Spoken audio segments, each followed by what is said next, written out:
on va corriger cet exercice sur un système de chauffage. Dans le titre, décrire le comportement d'un système de chauffage régulé. Alors jusqu'à présent, je vous ai toujours dit que, avant de faire un exercice, on lit ligne par ligne, contrairement à ce que certains font, qui commencent directement par lire la question. Bon, c'est comme ça qu'on fait souvent des erreurs. Donc là, qu'est-ce qu'on va faire? Décrire un système de chauffage régulé. Bon, alors réguler, ça veut dire quoi? Ben, ça ressemble un peu à régler, ça fait penser à ce que le chauffage va être réglé à une certaine température. Bon, alors ici on a l'explication. La régulation, c'est quoi? C'est quand on met en marche un chauffage à condition que la température soit inférieure à une valeur basse, définie, c'est-à-dire choisie par l'utilisateur. Donc, la personne qui habite dans la pièce va choisir la valeur basse, c'est-à-dire la température à laquelle il veut que ça chauffe, que ça se mette en marche. Ensuite, quand on dit réguler, ça veut dire que ça se régule tout seul. Ça se régule tout seul, c'est-à-dire que ça va tout seul couper automatiquement le chauffage. À quel moment? C'est lorsque la température atteint une limite haute. Alors vous remarquez qu'il n'y a pas écrit que cette limite haute a été choisie, définie par l'utilisateur. En effet, quand vous réglez votre chauffage, vous savez que vous mettez par exemple 20 degrés, ou vous ne mettez pas la température au-dessus de laquelle vous voulez que votre chauffage se coupe. Le système ne vous demande pas ça. Le système vous demande, vous voulez quoi? 20 degrés, ou 21, ou 22, ou 19, etc. Donc, la régulation, c'est pas vous qui la faites. Elle se fait automatiquement. Et on voit que la température qu'il y a dans la pièce va monter, donc ça veut dire que sans doute que là on chauffe. Donc c'est pas compléter parce que évidemment le but du jeu c'est de compléter en fonction de la température ambiante dans la pièce. On voit que à partir de 21 degrés, la température de la pièce diminue progressivement. Alors c'est normal, Là, on ne peut pas avoir quelque chose d'horizontal comme on avait dans le dernier exercice parce que là on parle de température. Et donc la température, c'est pas possible qu'elle passe tout d'un coup de 21 degrés à 19 degrés. Ça, tout le monde comprend, je pense. Lorsque le soleil, par exemple, commence à se lever, vous voyez qu'il fait de plus en plus chaud, mais vous n'avez pas tout d'un coup chaud, ou alors il y a une autre raison. Donc ici, on voit que le chauffage va se couper. Et donc la température va diminuer jusqu'à quand? Jusqu'à 19 degrés. Et donc on nous demande plusieurs choses. D'abord dans la question 1, quelle est la valeur minimale de la température au-dessous de laquelle le chauffage se met en marche? Bon, autrement dit, ça veut dire quelle est la température à partir de laquelle le chauffage se met en marche. Alors attention à ne pas faire de contresens parce que, comme je disais tout à l'heure, souvent vous lisez vite et vous voulez répondre vite, et puis du coup vous répondez faux. Donc là, par exemple, vous voyez, vous avez envie de répondre, parce que vous voyez 21, et là vous voyez 19, donc bon, vous avez envie de répondre 19 ou 21, mais comme des fois vous faites les choses un peu au hasard, ben du coup, c'est parfois un peu faux, et donc il faut bien comprendre la question. La question, c'est la valeur minimale. Alors si c'est la valeur minimale, déjà, entre 21 et 19, pour moi le minimum c'est 19, d'accord? Donc, on va répondre ici que ça sera 19 degrés. Le chauffage, on va répondre, se met en marche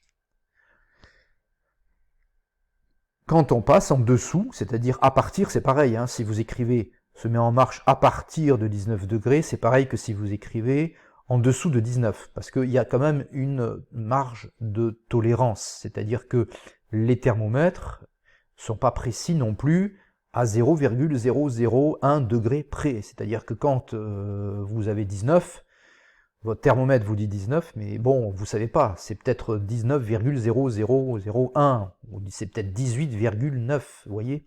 Donc il y a une tolérance. Donc c'est pour ça que si vous dites en dessous de 19, c'est un peu pareil que si vous dites à 19 degrés. Bon, à cause de cette incertitude. Alors l'incertitude, elle vient donc de l'imprécision des thermomètres, hein, tout simplement.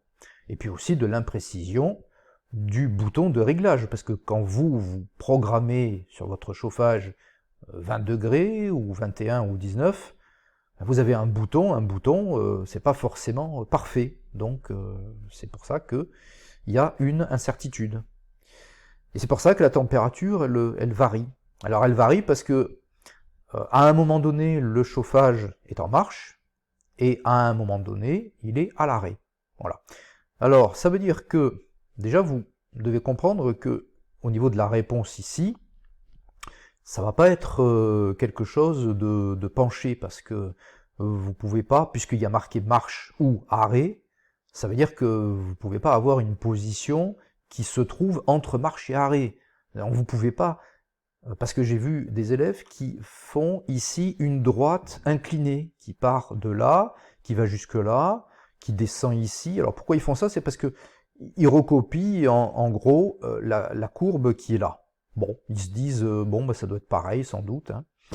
Voilà, oui, c'est presque pareil, sauf que, comme je vous disais, le chauffage, c'est un radiateur. Un radiateur, c'est en gros, c'est comme une ampoule, c'est-à-dire l'ampoule, vous la mettez en marche avec l'interrupteur.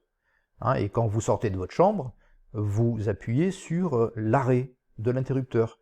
Donc le chauffage, c'est pareil, sauf que vous amusez pas à brancher votre radiateur, et puis à le débrancher, et puis à le rebrancher, et puis à le débrancher. Ça se fait tout seul. C'est pour ça que ça s'appelle un chauffage régulé. C'est-à-dire qu'il y a un système électronique qu'on appelle un thermostat, qui va être capable de faire ce travail de brancher, débrancher, brancher, débrancher, etc.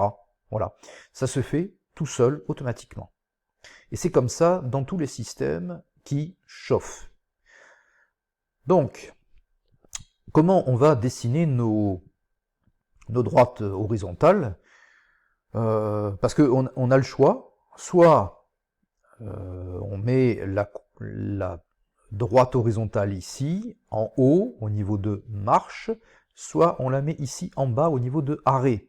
Donc, on comprend que la température, de là à là, elle est en train d'augmenter en fonction du temps.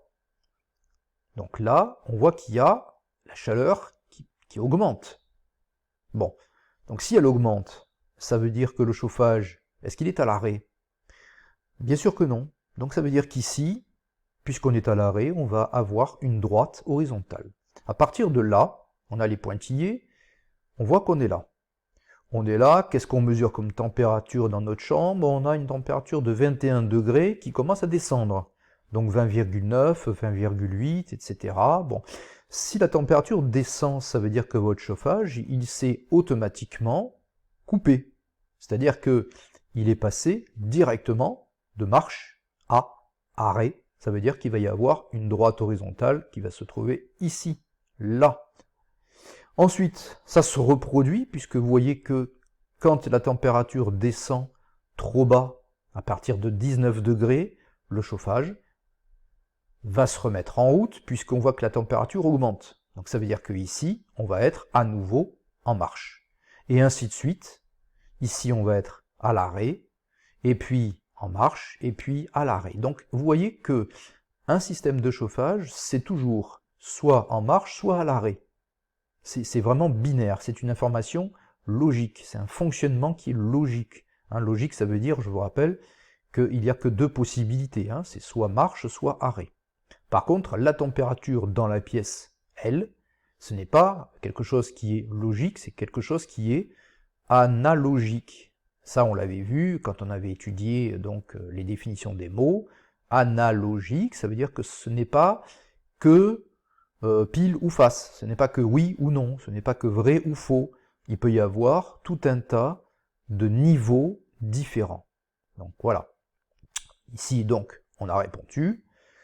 Ensuite, pour la deuxième question, on nous demande à partir de quelle température le chauffage se coupe-t-il. Donc là, on a répondu, hein, vous avez compris que ça se coupe quand on arrive à 19 degrés.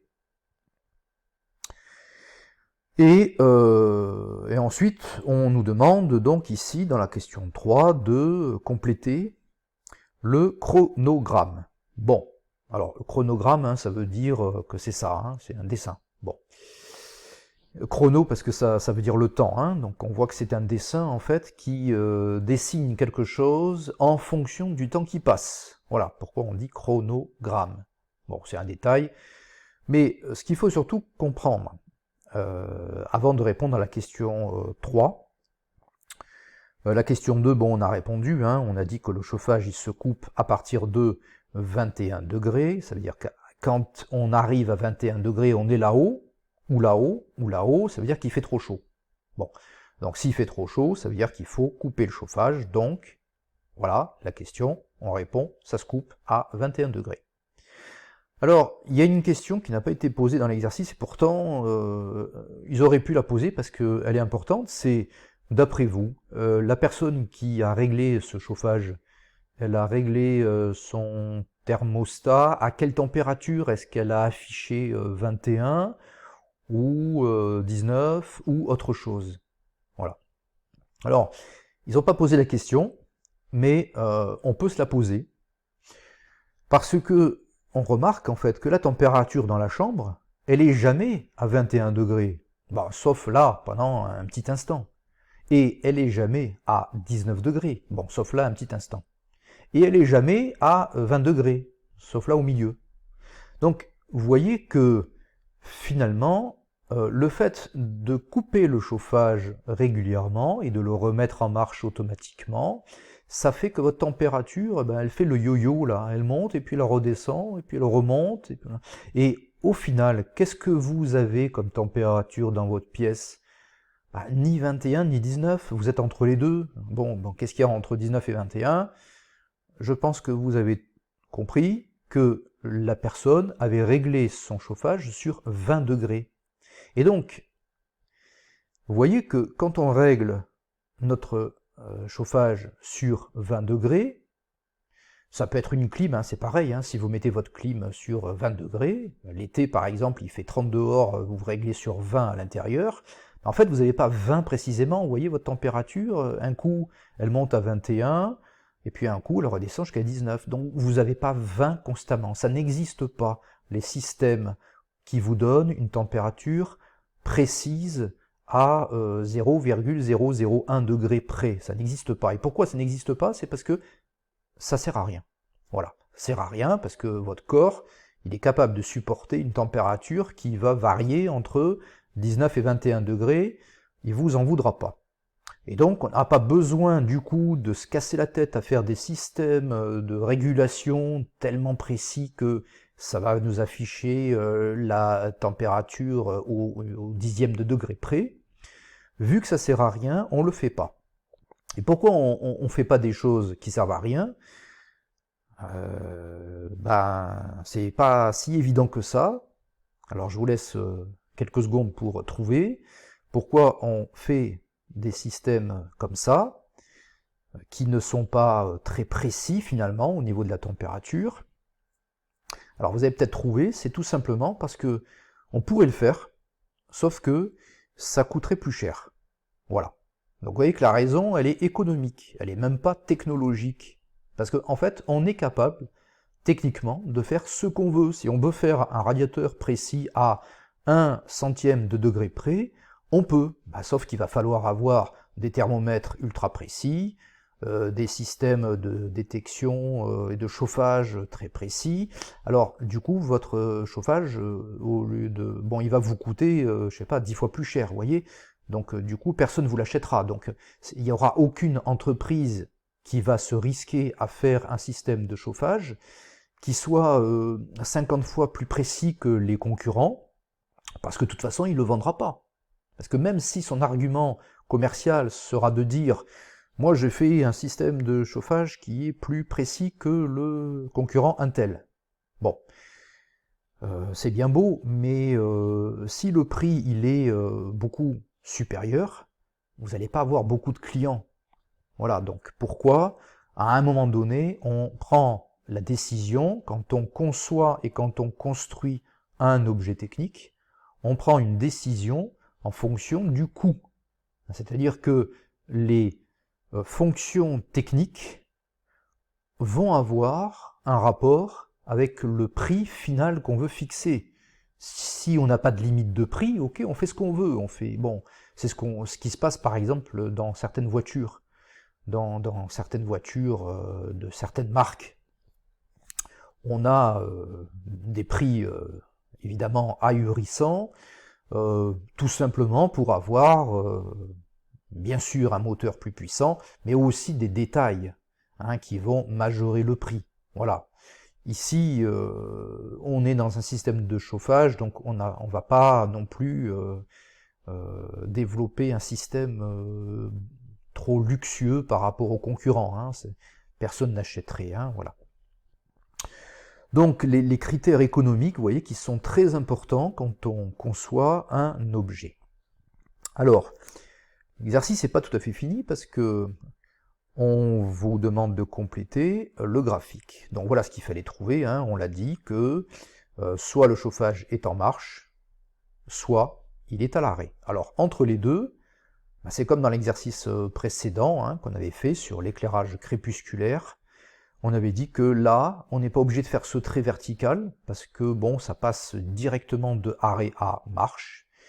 Mais bon, on le fait quand même, histoire d'avoir quand même un dessin qui soit continu. Voilà, c'est plus joli, mais ça n'apporte rien. Ce qui compte, c'est surtout de dire, là, il est en marche, et là, il est à l'arrêt. Maintenant, on a cet organigramme à compléter. Compléter ici le A et le B. Pour compléter un organigramme, il faut d'abord comprendre ce qui est déjà écrit. On ne peut pas écrire quelque chose ici si on n'a pas lu déjà ce qui se passe là. Donner les éléments manquants. Bon, on a compris ce qui manque, c'est le A et le B. Donc, qu'est-ce qu'on peut mettre? Alors, il faut voir que le début, il est là. Et il suffit de lire ce qui se passe au début. On a activé le chauffage. Bon, donc ça chauffe, la température de la pièce augmente. On suit la flèche. Ici, on a une question, parce que dans un organigramme, quand vous avez un losange, ça correspond toujours à une question. La question, c'est la température est-elle supérieure à 21 degrés? Oui ou non? Si c'est oui, vous allez là-bas, si c'est non, vous descendez. Donc, on essaye de comprendre un peu cet organigramme, qui a un rapport avec le chauffage, parce que vous avez compris que ça montre comment fonctionne le chauffage, mais de manière graphique. Donc, on voit que, on va prendre un exemple. Imaginons que on arrive chez nous et puis le chauffage était éteint. Donc, on commence par l'allumer. Mais comme il était éteint, on va supposer que c'était l'hiver et qu'il faisait 15 degrés chez nous. Donc s'il fait 15 degrés et qu'on active le chauffage, quand on va se poser la question est-ce que la température est supérieure à 20 degrés, on va répondre non puisqu'il fait 15, dans l'exemple qu'on a pris. Donc s'il fait 15, ça veut dire qu'on va là. On va là, voilà, on va là, on revient, on redescend, activer le chauffage, il fait 15,5. Est-ce que la température est supérieure à 21 degrés? Non, puisqu'il fait 15,5, donc on répond non, donc on est là, 15,5, on réactive le chauffage, donc ça chauffe encore, donc il fait 16. Est-ce que la température est supérieure à 20 degrés? Non, puisqu'il fait 16, etc. À un moment donné, quand vous arrivez là, vous avez tellement chauffé que quand vous posez la question est-ce qu'il fait supérieur à 21 degrés, vous allez répondre ben oui, puisqu'il fait 21,1 par exemple, ou 22. Alors ça dépend de la précision du système de chauffage. Mais quand même, à un moment donné, à force de chauffer, vous allez répondre oui. Il fait 22 par exemple. Donc vous arrivez là, et là, on vous demande qu'est-ce qui manque. Alors, déjà, vous savez que c'est pas une question, puisque tout à l'heure, je vous ai dit que les questions, c'était dans les losanges. Donc déjà, là, c'est pas une question. Par contre, ici, vous avez un losange. Donc ça veut dire que là, à l'intérieur, là, dans le B, il va falloir mettre une question. D'ailleurs, on voit qu'il y a la réponse à la question, c'est soit oui, soit non. Un peu comme ici. Donc, qu'est-ce qu'on met en A? Sachant qu'on vient de là. On vient de là. On vient de répondre oui. On vient de répondre oui à quelle question? Il fait plus que 21 degrés. Il fait 22, par exemple. Bon. Donc, qu'est-ce que je vais faire là? Puisqu'il fait 22 degrés, c'est qu'il fait trop chaud. Donc, je vais écrire une action. L'action, c'est l'inverse de celle-là. Là, j'ai activé le chauffage. Et bien là, je vais arrêter le chauffage. J'arrête le chauffage. Et là, je pose une question. Puisque je viens d'arrêter le chauffage, la question que je me pose, c'est quoi la température qu'il fait maintenant? Alors là, la question, c'était est-ce que c'est supérieur à 21 degrés? Mais là, du coup, c'est plus la même question maintenant. Puisque j'ai arrêté le chauffage.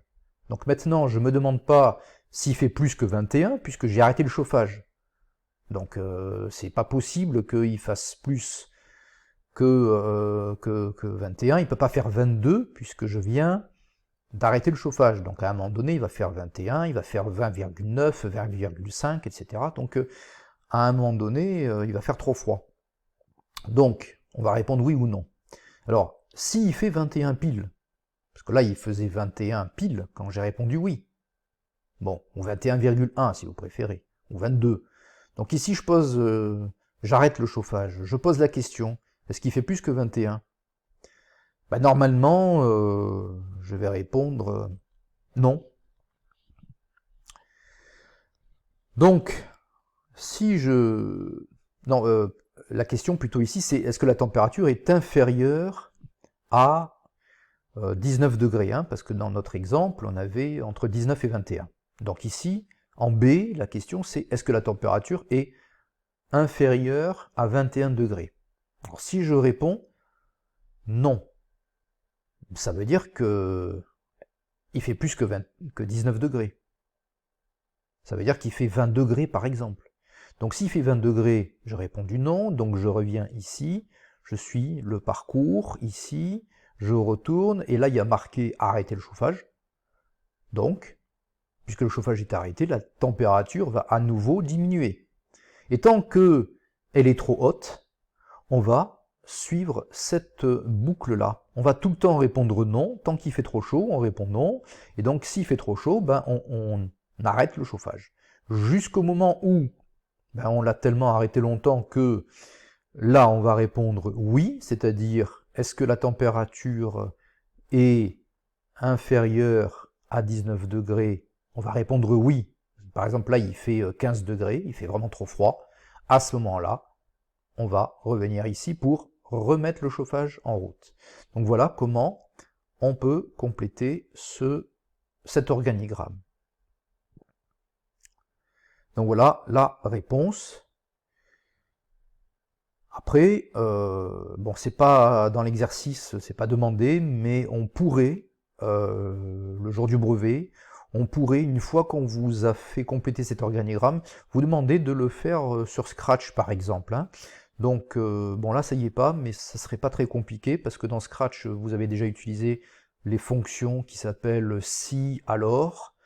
Donc vous voyez que là, quand vous avez ce losange, c'est exactement la même fonction. Hein. C'est si la température est supérieure à 21 degrés, alors on va là, on arrête le chauffage, et sinon, on va là, c'est-à-dire on active le chauffage. Et on repose la question, la condition. Donc voilà pour cet exercice.